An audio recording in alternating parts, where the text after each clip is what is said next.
The new economic numbers are out, and it now seems clear President Trump has helped create one of the greatest economies in American history. In the wake of the good news, Democrats are scrambling to find an effective way to campaign against him. In an interview given to Chuck Todd in the bowels of Castle Democrat, which sits on the mist-shrouded crags atop Mount Incompetence, DNC Chairman Hapla Schmo said, quote, "We thought if you journalists kept using the word bombshell over and over, we might be able to sell the people on this cockamamie nonsense about Ukraine or wherever it is. But if they're not stupid enough to fall for that, they're sure enough not going to vote for one of our lousy candidates," unquote. The lousy candidates, meanwhile, have been retooling their campaign slogans in hopes of offering voters an alternative to peace and prosperity.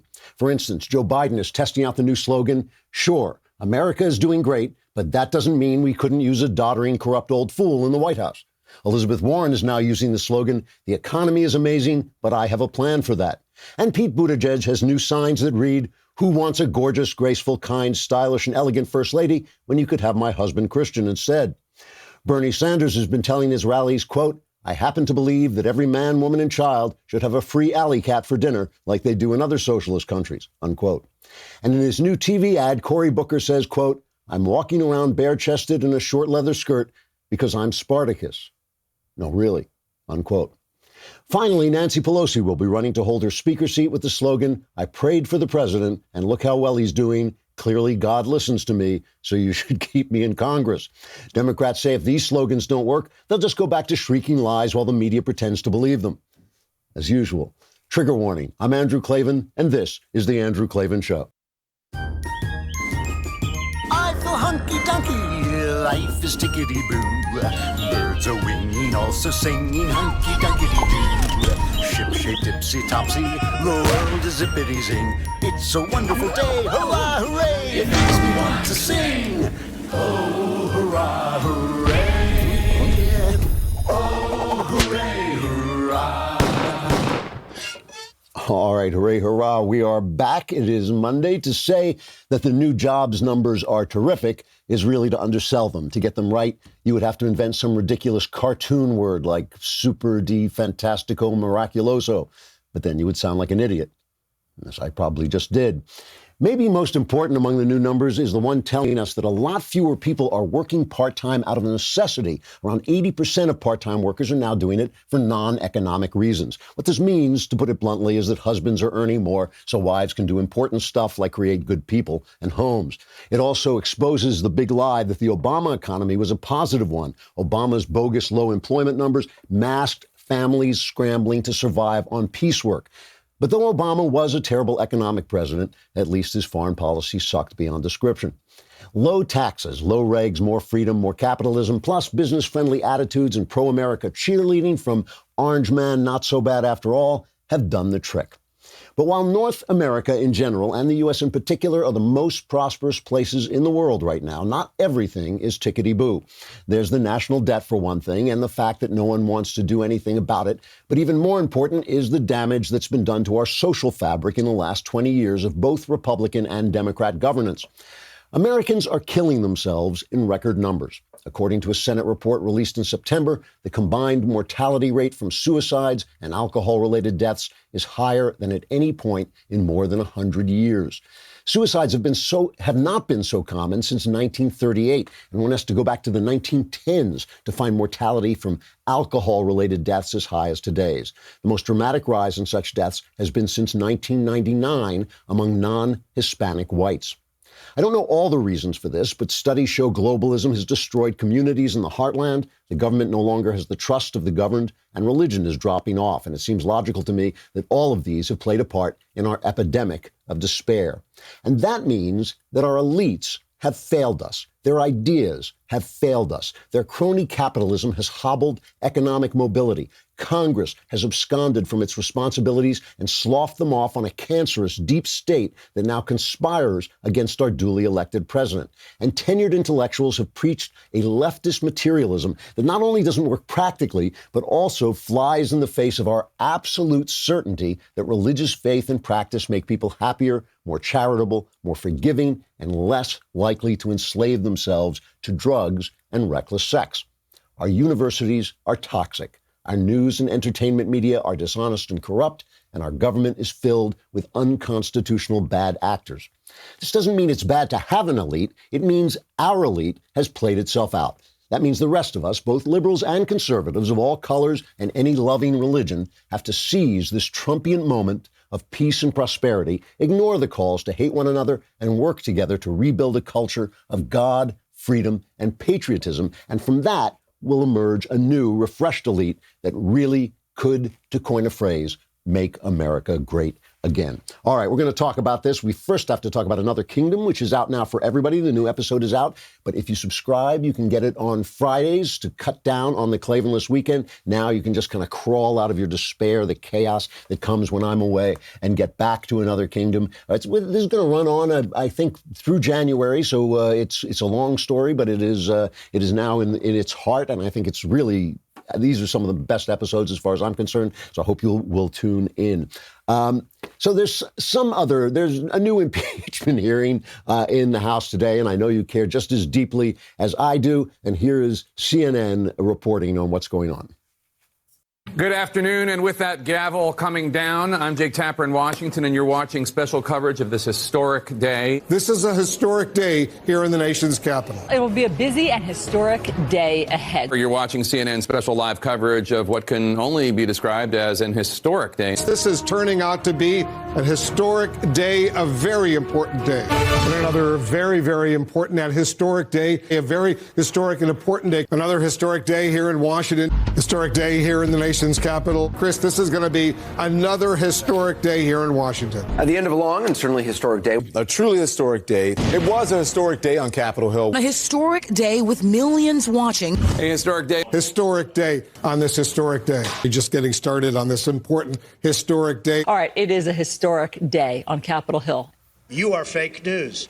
CNN was so ticked off about that. They tried to pull it down, but we have it here. Their ratings now, CNN's ratings have now tanked so low. It's embarrassing. I mean, let's see, what do we got? They've got Fox News averaged 2.2 million viewers during the primetime hours of 9 to 11 from November 25 through December 1st. MSNBC averaged 1.3 million viewers. CNN managed 643,000 average viewers, which in statistical terms is none. Nobody is now watching CNN because they're lying all the time. They can't stop. And this is what I want to talk about. I want to talk about an elite that is stuck in its own world. It's stuck in its own kind of echo chamber, I guess they call it. But still, it's just the fact that they're echoing these ideas back and forth at one another. So nobody can say, oh, we suck. We stink. We're wrong. We've got bad ideas. We're lying to people. Just the fact that we think journalism is lying like that, is telling people it's an historic day when it is not an historic day. See, that's the difference between CNN and the world. On CNN, it's an historic day. In the world, not an historic. Maybe I should repeat that just so you get it. Historic on CNN, not historic in real life. And I think that that's the difference that people are starting to see, and they don't want to hear it anymore. Perfect metaphor for our elites. A perfect metaphor for our elites. I think it's in Miami. Yeah, the Art Basel Miami Beach art gallery.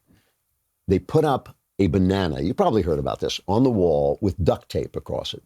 And there are three versions of this, but they're all a banana on the wall with duct tape on it, priced at $120,000 and sold for $120,000. This is a metaphor for our elite, okay? A banana on the wall, duct tape to the wall. Somebody paid $120,000 for it. Some people are saying this is just money laundering, but there it is, 120 grand, banana, duct tape on wall. A performance artist, right, comes in and eats it. He eats the banana.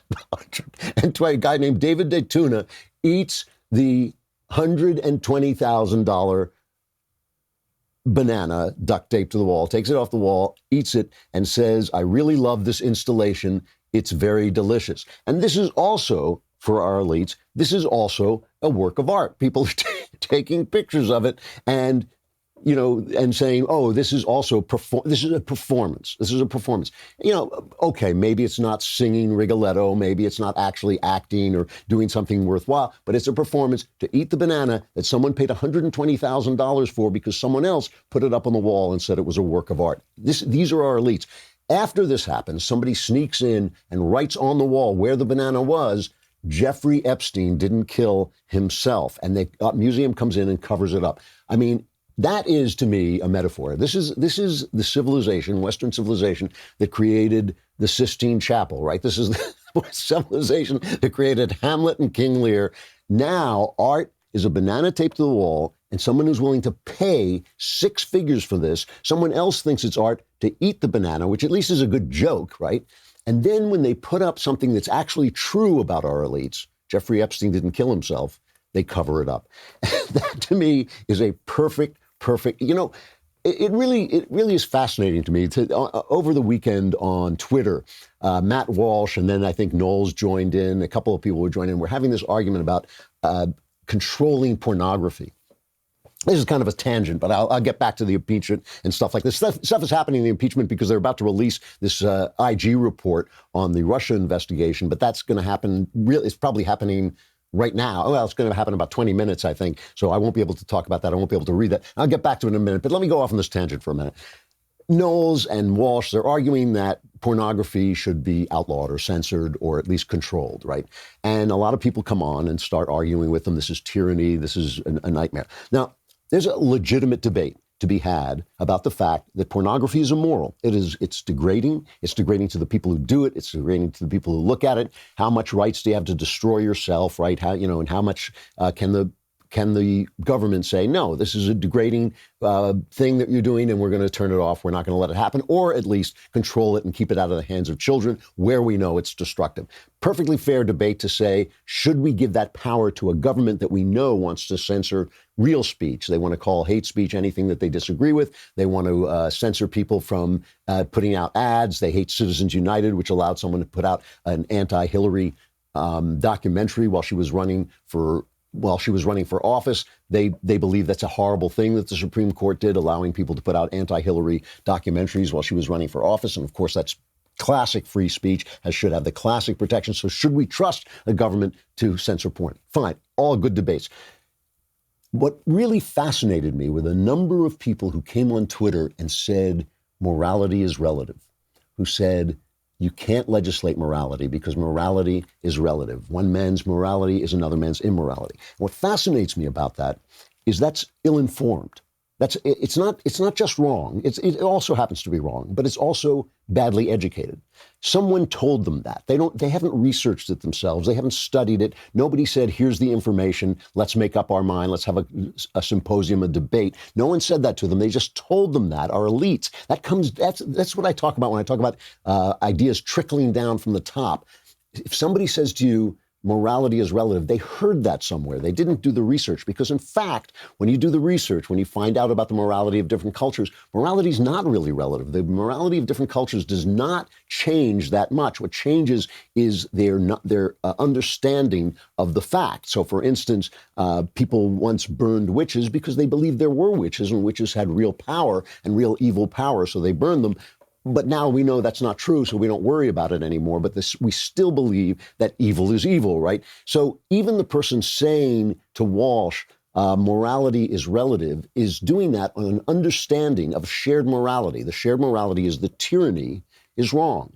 The person saying that is saying morality is relative, and therefore to censor pornography would be tyranny, and tyranny is wrong, and you understand it's wrong, and I understand it's wrong because we share a common morality, because there are certain rules to morality that virtually everybody shares. There are some people, small tribes here and there that maybe don't share them, but there are small tribes here and there that can't count and can't spell. So there are people who don't know the common morality, but there is a common morality that, again, differences, there are shades of difference, there are shades of understanding, there are shades of constant differences on how it should be applied. And of course, there are places where good aims conflict. So you might say it's more important to censor pornography because it's evil. And somebody else might say, well, it's more important to keep the government from having that power. But you're both arguing over a shared morality. You both know you're dealing with good aims that conflict. So that is why I talk about our elites having failed us, because somebody can say morality is relative, and they've been preaching this since the 40s and 50s.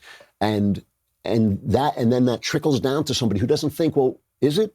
Is it relative? Would I even be saying it was relative if I weren't making a moral argument that Walsh is going to understand and that I both understand? Let me give you one more metaphor for our elites. Yesterday there was that thing at the Kennedy Center where they have they give art awards, and Donald Trump didn't go because he didn't want the artists dissing him, but Nancy Pelosi did go, and she got a standing ovation. Nancy Pelosi was running this impeachment thing, got a standing ovation.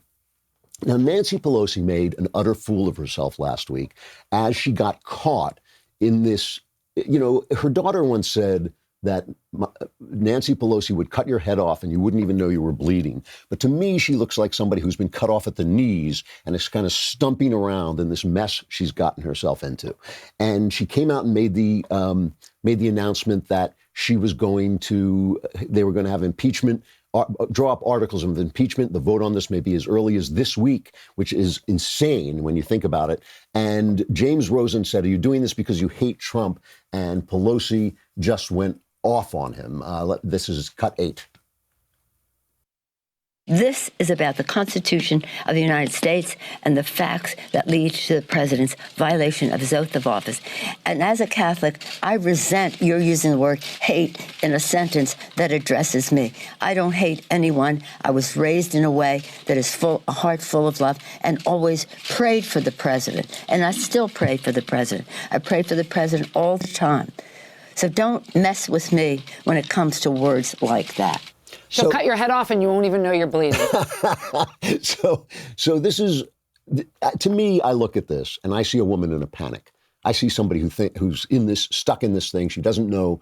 She knows how she got here, but she doesn't know how she's going to get out of it. She knows it's bad cess. She knows it's bad voodoo, but she's got to go through with it, and she's stuck. So the left immediately says, "Oh, don't mess with Nancy." Here is David Brooks, who is basically the avatar of the elite. Here is a guy who thinks that conservatism is how well you're dressed and how well your shoes are pressed, how well your pants are pressed, and a guy who is writing about morality while he's dumping his wife, and he's writing about morality with the girl he ran away with. And here's what he says about this.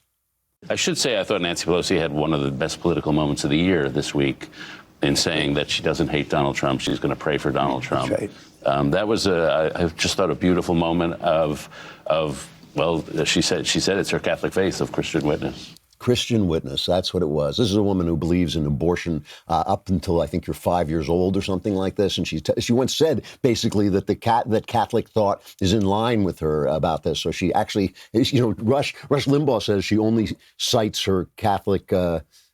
She cites her Catholic faith until she's talking about abortion or something like this. And Rush, of course, is almost never wrong, but he's wrong about this because she even cited her Catholic faith in support of abortion. So she's even worse than this. I mean, this kind of, to have a politician come out and drag her religion into a defense of this thing, which means nothing. Obviously, she despises the president. Obviously, she has said all this terrible stuff about it. And then to have her backed up by this New York Times writer, this elite New York Times writer, this is the kind of I can only think of filthy phrases for it. I don't want to use, but this is the kind of circular firing squad that our elites have gotten themselves into, that they're believing their own lies. And what's really interesting is on CNN, where no one was watching, so I bring it to you because I know that nobody else is watching, John King starts to understand, he actually put out a little montage of what Nancy Pelosi really sounds like to the rest of us. So it's filtering in a little bit that things may not be going so well. And here's John King talking about the real Nancy Pelosi, as I think most of the rest of us are seeing her. The president is a very effective communicator, whether you like him or not, whether you support him or not. The president is a very effective communicator using Twitter and other platforms to get his side out. The House Speaker, Nancy Pelosi, has decided, because she is the leader of the House Democrats and these are her decisions, that she is now a front person for this as it goes forward. And to your point about what will the article say, what specifically will you charge against the President of the United States, Jake Tapper tried to get some answers last night. No, this isn't about politics at all. I don't think that the 2020 election is going to ride on this. We're operating collectively. That it's not going to be somebody put something on the table. We have our own, shall we say, communication with each other. Okay. So I'm not going to answer one, with all due respect, I'm not going to answer one charge. We're not writing the articles of impeachment here tonight. you can see her struggling there. I would say so, John. You can see, if you look really, really closely, you can see her struggling. It is an amazing thing when you watch it on TV and then you look at it on the screen of your own rational mind, and you see this woman saying, she'll say anything. You know, she made a speech. She said she was on CNN town hall, and she said, the future of the civilized world is at stake. She said, this has absolutely nothing to do with politics. You heard her.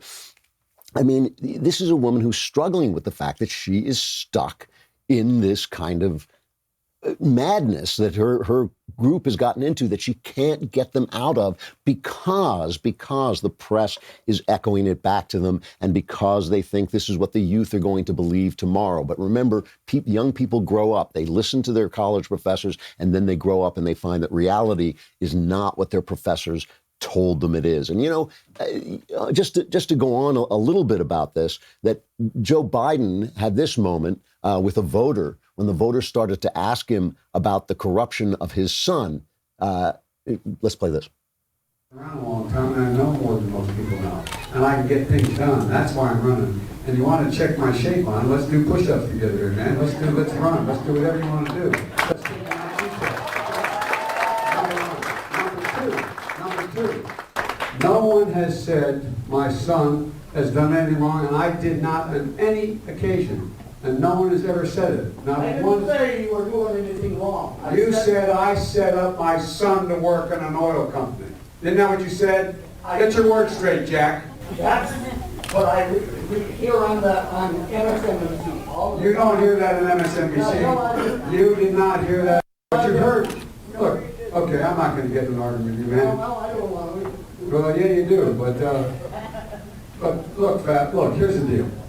Here's the deal. It looks like you don't have any more backbone than Trump does. If we were in high school, I'd take him behind the gym and beat the hell out of him.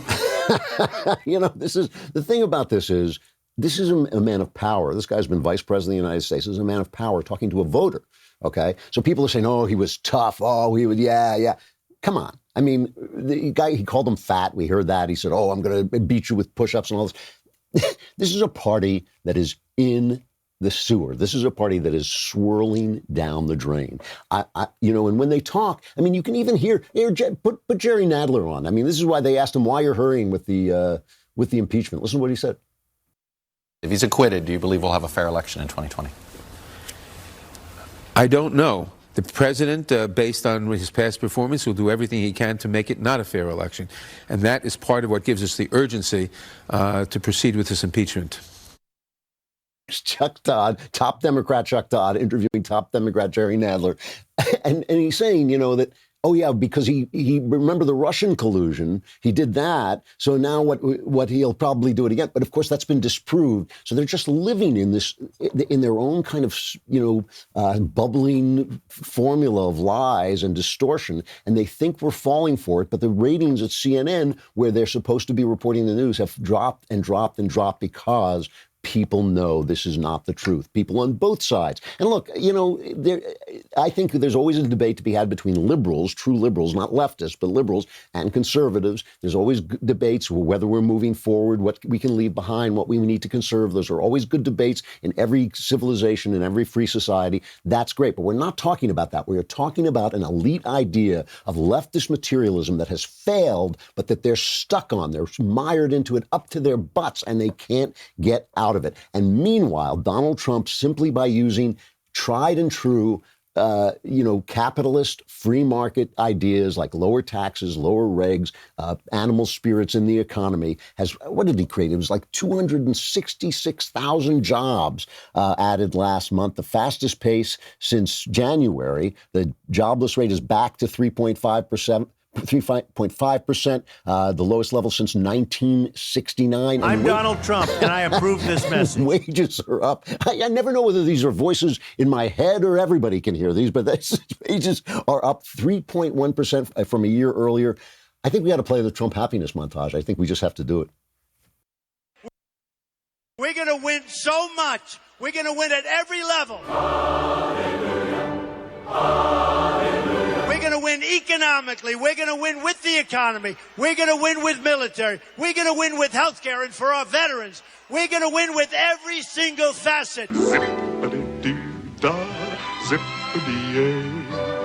My, oh my, what a wonderful day. We're going to win so much, you may even get tired of winning. All right, we cut that a little short, but still, you know what Islamist terrorism and cancer have in common? If you don't talk about them, they disappear. If you don't pay any attention to them, they go away. If you have cancer and you just don't pay any attention to it, it just gets instantly better. Same thing with Islamist terrorism. And I mentioned this on the same topic of elites and lies, okay? Elites and this make-believe world they think is a better world because they don't trust us to know the truth and make decisions. That's why. I mean, that's why they think they can lie out of, there was a terrorist attack. Well, we don't know yet whether it was a terrorist attack, but there was a Saudi national on Friday, I believe it was, who was being trained at a flight school, which obviously brings back these kind of horrible memories of 9/11. And he opened fire on his class and he killed 3 young Navy guys, 3 young Navy people who shot dead. And they're now looking at this as if it were terrorism. Here is the National Security Advisor, Robert O'Brien.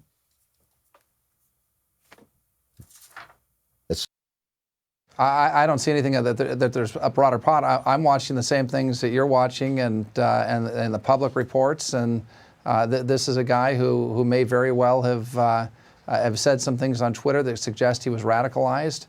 He went out and killed a number of Americans.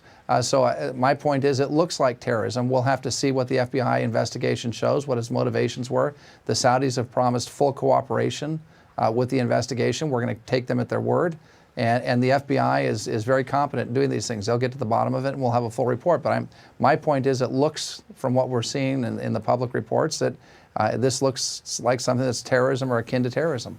So the New York Times, a former newspaper, runs the headline, Saudi suspect clashed with instructor. Right? The FBI says, it leads with, the FBI said it was conducting a terrorism investigation into the shooting. But then they go into this story about how he got really angry because his instructor, his flight instructor, called him porn stash in front of about 10 other aviation students. And this he found humiliated and angry, and suggesting that this is the reason he went off. Now, they're investigating also that he went to Saudi Arabia, where he may have been radicalized, but the Times thinks that they can cover this up, and if they can create enough smoke and mirrors and make it sound like it was about some personal clash, had nothing to do with Islam, which is ridiculous. I mean, it's just, the Fox and Friends host, Pete Hegseth, posted, the guy had these anti-Israel, anti-American social media posts.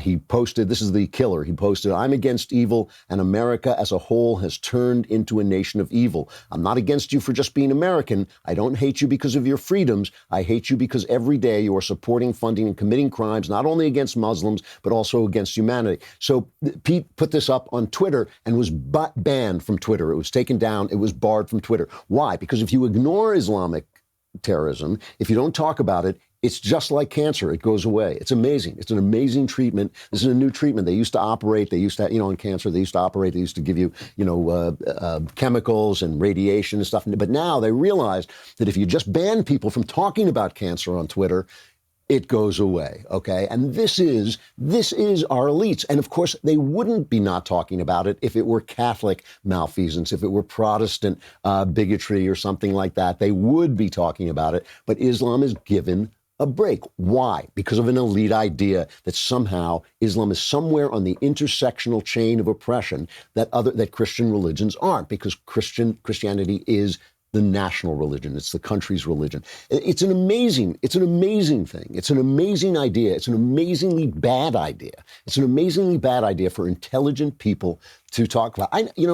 I've hung out with extremely intelligent, very well-educated people all my life, okay? I was mingled in with them at Berkeley. I knew a lot of the professors there. I talked to the professors. And I'm here to tell you that they're no better or worse than any other people, but that you can be incredibly well-educated and incredibly intelligent and an absolute dope. It is amazing. It is amazing. I mean, when I say a dope, I mean a guy who does not, if he walks into a corner, it takes 3 people and a compass to get him to walk out. I mean, the kind of dope that you usually associate with guys who talk like Goofy from the cartoons. Oh, God, will talk like that. And you think, that's the stupid guy.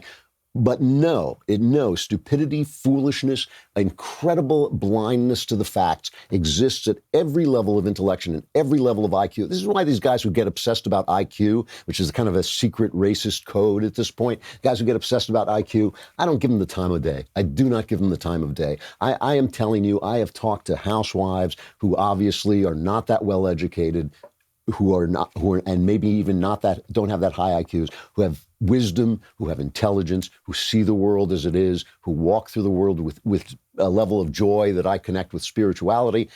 And I have talked to college professors who are dumb as bricks. And so when I see this, when I see this, an act of what may well be terrorism, but is certainly associated with a religion that has been associated with terrorism all over the world, that has been in part of every major conflict since the Vietnam War, except for the Mexican drug war, that is involved in every major conflict going on right now, that is, as one writer once said, I think it was Samuel Harrington said, it's bloody at its borders wherever it meets with anybody else, and bloody within its own borders. It's bloody, is Muslim against Muslim. And this is not to say, and I know people say, oh, he's an Islamophobic, whatever that means. It is not to say Muslim people are bad. It is to say that there are ideas in the Islamic world that seem to be fomenting violence and terror, and they should be talked about. They don't go away. Just like cancer, they don't go away if you ignore them. And it's another failure of our elites to say, hey, we're here to talk about ideas. That's what elites are for. That's what they do. Instead, they've created a culture of fear and silence, and it has ramifications on both the left and the right that are bad. I'll talk about that in just a second. But first, let me remind you that, as I said, Another Kingdom comes out for everybody. But if you want to get it early, you want to become a subscriber. And you can become all levels of subscriber at this point. For as little as $10 a month, you get our articles ad-free, you get access to all of our live broadcasts, you get our full show library, you can select bonus content. You get our exclusive Daily Wire app, which is really good. And then you can choose the new all-access plan, and you get all of that. Plus, I mean, come on, you get the legendary Leftist Tears Tumblr, forged on Mount Leftist Tears or whatever, hammered out by dwarves, actual magical dwarves, and then rolled into the shape on the thighs of virgins. It's our Leftist Tears Tumblr. It is like nothing else on earth except other Tumblrs that don't say Leftist Tears on them. And you also get our brand new Ask Me Anything style discussion feature that allows you to engage our hosts, writers, and special guests on a weekly basis. You've been talking to me on that. You've talked to Knowles, but I'm sure there have also been interesting ones. So come on over to dailywire.com and subscribe at whatever level you can afford and whatever level you think will support us to the level that we're accustomed, so that we can buy nice things. Come on over.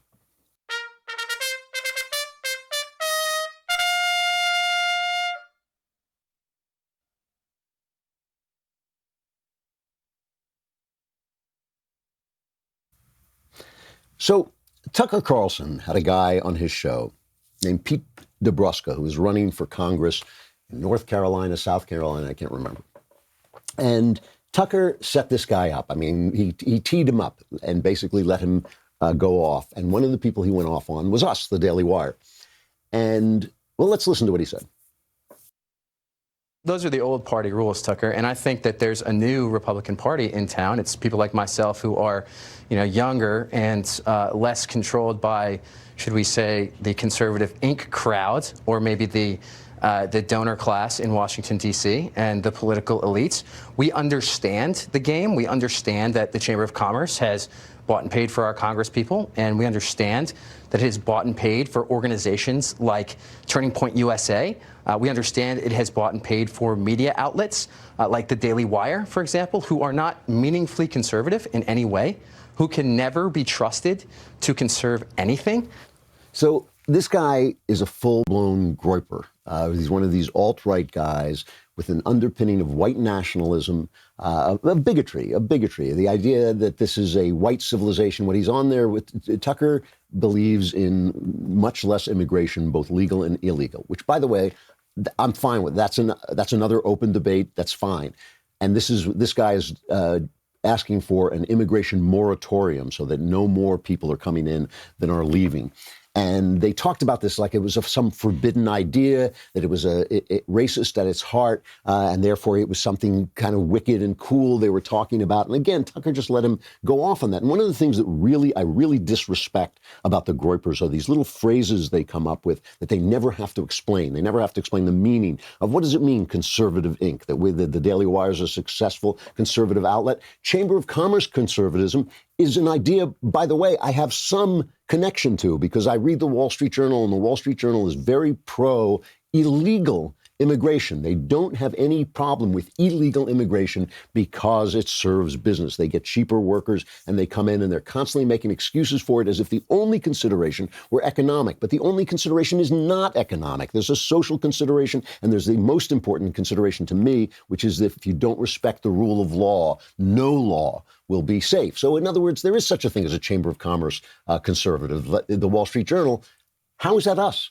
We've all been outspoken about immigration, especially illegal immigration, that it should be kept back. But what they're really talking about is race. And for Tucker to let this guy go, I like Tucker. I like his show. I think he says things that are really interesting and different. But this guy is a racist. And this guy is a follower of Nick Fuentes, who is a racist. Nick Fuentes has come out and said that he's against interracial marriage. And the thing that I want to talk about is I want to talk about the way that elites on the right give these guys fodder. Because people keep saying to me, I'm demonizing the Groypers. I'm demonizing them because they're bad. They're bad people who believe bad things, okay?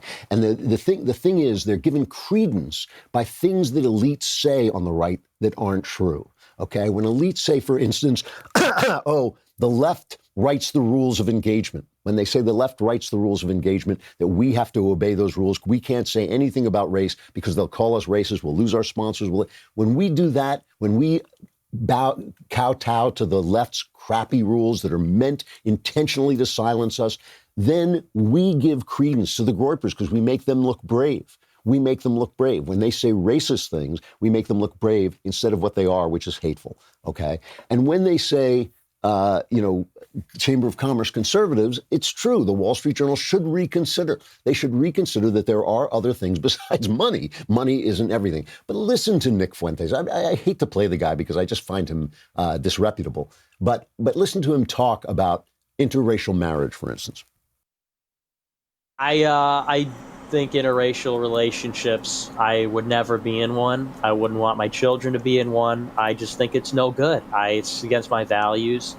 And in the context of that comment, I was saying the subject was more about what the media was doing.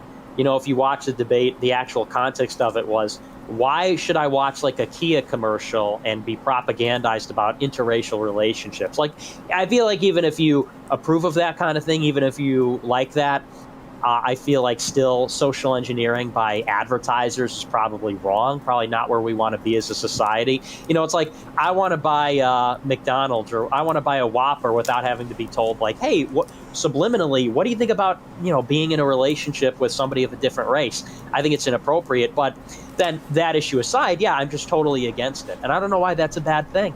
It's not like I don't tolerate people. I know a lot of people in interracial relationships who are good friends of mine, but it's just not something I would have for myself. I want to marry my own people.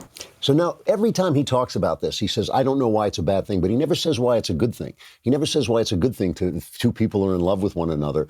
And obviously Nick Fuentes is the product of a biracial marriage. He doesn't say if two people are in love with one another, why they should be kept apart by the color of their skin. He says, I want my grandchildren to look like me. Well, tough nuts, It's like, so what? So what would you want your grandchildren to be? You don't get to choose what you only get to choose to love them. That's all you get with your grandchildren.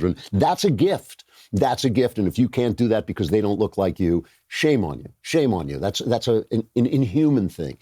But what he plays on, if you listen to him carefully, what they all do is what they play on is the flaws of the elites. He says that every ad shows an interracial couple.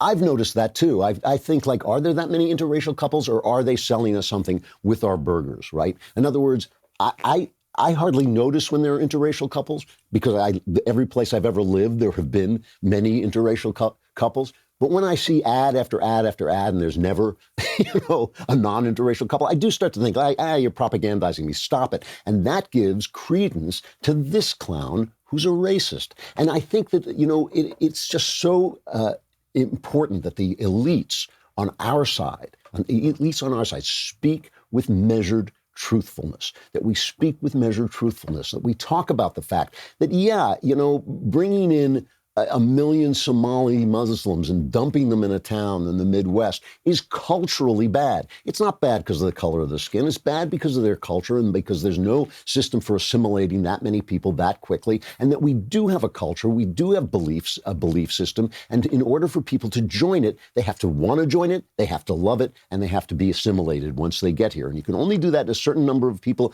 at a time. That's always the reason why people have started to get antsy about immigration at a certain point. If we don't speak truth fearlessly, these guys get credence. Now, there aren't that many of them. I'm not afraid of them. But Tucker knows better. Michelle Malkin knows better. They're just both so angry, I think, and so tired of being told to be silent that it gives a sort of glamour to these people. But guys like Tucker Carlson, a guy as smart as Tucker Carlson, a woman as smart as Michelle Malkin, they know better than to promote people who are essentially racist, who essentially dislike people for the color of their skin. Every time Nick Fuentes says, I don't see what's so wrong with opposing interracial marriage, my answer is, what's right about it? Name one thing that's right about it, except you want to control the skin color of your grandchildren. And name one thing that's good about it. And they keep talking about Christianity. They keep talking about Christian culture because they're anti-Semitic on top of it.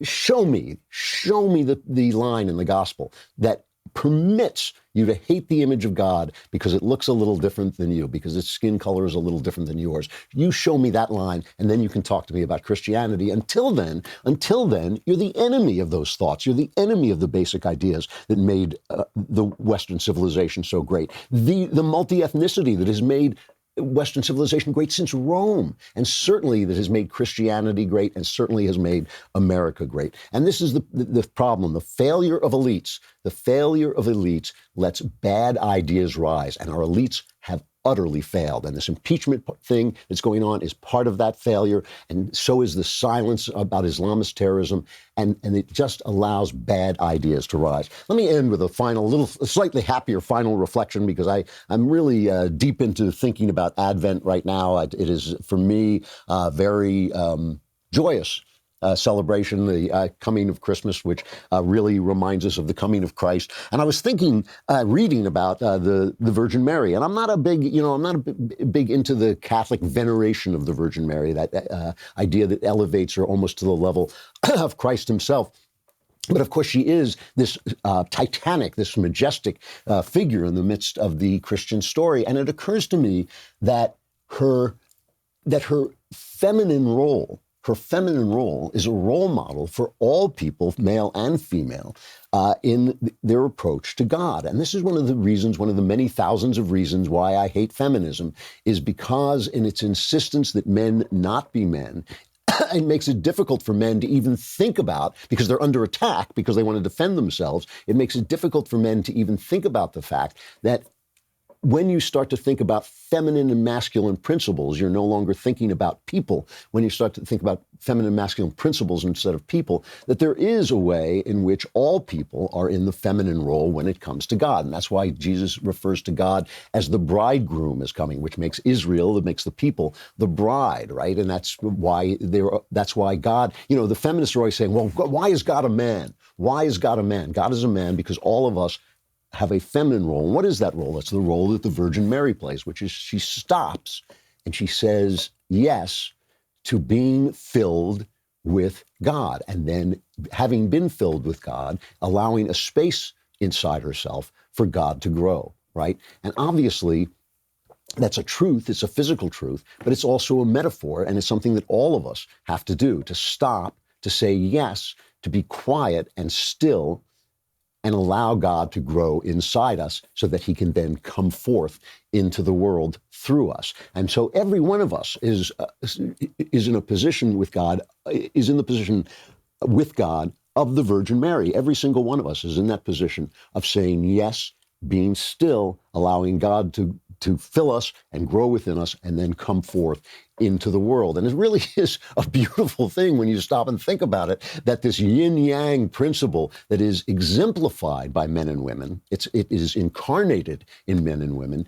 yet it exists in the very fabric of reality and certainly within the fabric of God, which is why when it says in the Bible that God made man in his image, it says he made male and female in his image, because both are in his image and both roles both sexes have something to tell us about ourselves and our relationship to reality. I just wanted to get that out because I wanted to talk about something more pleasant than our corrupt elites, but I will be back tomorrow to talk about more unpleasant stuff if I can find it. I'm Andrew Klavan, and this is The Andrew Klavan Show.